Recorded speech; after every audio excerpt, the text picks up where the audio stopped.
Hello, my name is Julie Russell, and today I want to go through with you the basic steps to going through a purchase of a property. So once you have found your dream property, the first thing you need to do is make an agreement on the price. As soon as the price has been negotiated or not, then the terms and conditions of the purchase are established. One of the main issues is the time scheme in which the purchase will be going through.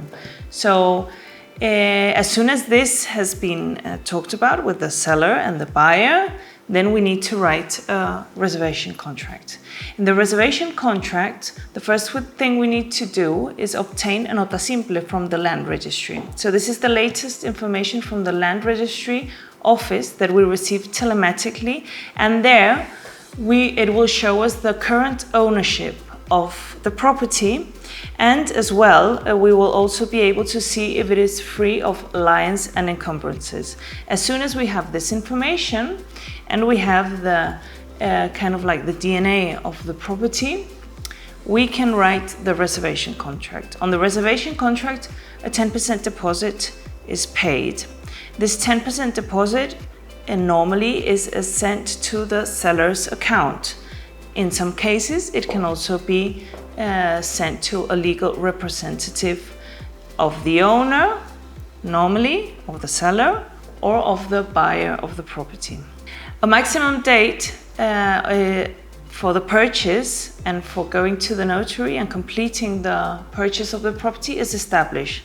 The common practice is that this time frame is of a maximum of 3 months, but of course it can be flexible, and we can sign as soon as all the documents can be provided by the owner or the seller of the property, and as soon as the buyer can go through the purchase. So this could be 2 weeks or even 1 week, maybe up to 3 months, or extended as well. This is a completely flexible timing, and it has to be agreed into by both parties.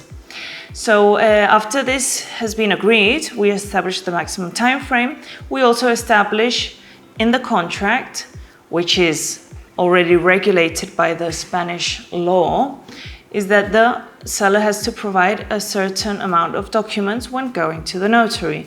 So the documents that the seller will have to provide on the day of the notary or before are the following: a certificate of being up to date with the community fees, if the property is part of a community, an energetic efficiency certificate, which must be up to date, of course. These certificates have a validity of 10 years.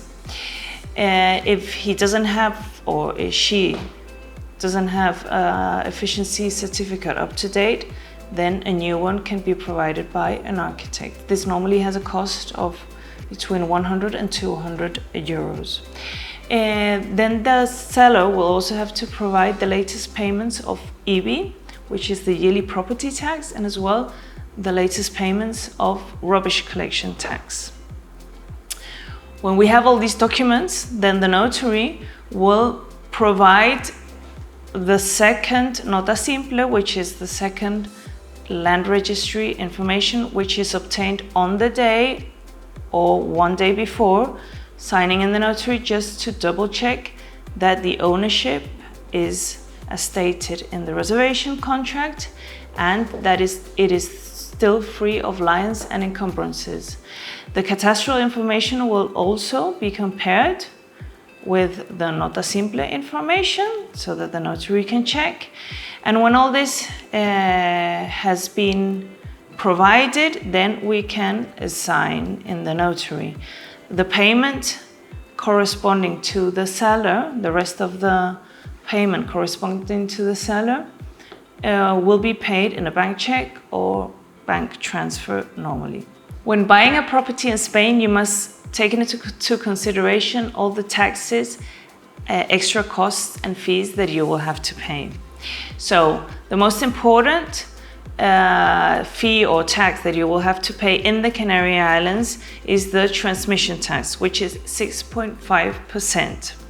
This is a transmission tax that is paid on the purchase or sale of second-hand properties. If the property is a new build, then you will pay something called IHIC, which is considered to be like the Canarian VAT. And this is a 7% tax. And this is calculated on the sales price, plus a 1% transmission tax. On the other hand, you will also pay, and this is only because it's common practice, the notary fee and the registration fee. These can be calculated between them both around about 1,000 or 1,200 euros, but it's just an approximate fee because it might vary in a couple of 100 euros up or down. On the other hand, the seller, when selling a property in Spain, will also have to pay taxes. If the seller is a non-Spanish resident, then he will already have to pay 3% tax, and the buyer will be responsible for the payment of this tax on his behalf. So this amount will be held from the selling price and will not be handed over to the seller, but will be retained by the buyer for him to pay on the seller's behalf. It can result a bit complicated to understand, but when we explain it a couple of times, then it's a bit easier to assimilate. And these are basically the main taxes and fees. On the other hand, there are also administrative fees, and this means when you buy a property, you will need someone to do all the after sale. And all the after sale, this means new electricity and water contracts, water and electricity contract supplies, all the changes in the cadastral office, all the changes in the town hall offices, and as well all the changes in the community office if the property is part of the community, as well as the 3% tax payment and the 6.5% tax payment if it was the case. So in order to do all these changes, you will need to hire someone, either a lawyer or a solicitor, which will normally have a higher fee, but maybe they will also do other kind of works for you at the same time. Or you can contract our services, and we have a special reduced fee of 750 euros for VIM clients. Normally this fee is double as much if any other specialist was to do it, but because we are so used to doing this kind of handling and we want to provide our clients with an extra service, then we have this reduced fee. But of course, the buyer is always free to choose whoever they want, as well as to choose the notary in which they want to sign. Though we can recommend specific notaries, we work with absolutely all notaries in the islands, and we can also help with mortgage. If you would need any information or any kind of advice about mortgages and financing, we in VIM Canarias can also assess you, because we have special mortgage brokers, as well as we can also provide specific advice because we have qualified training in our company.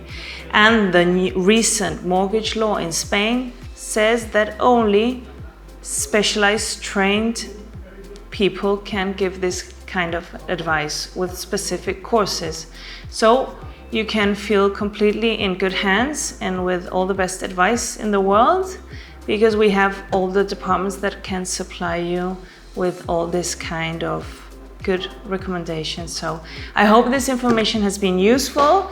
If you would need any more backup, please get in touch with us, and we would very much appreciate if you would give us a like in our YouTube channel. Bye bye.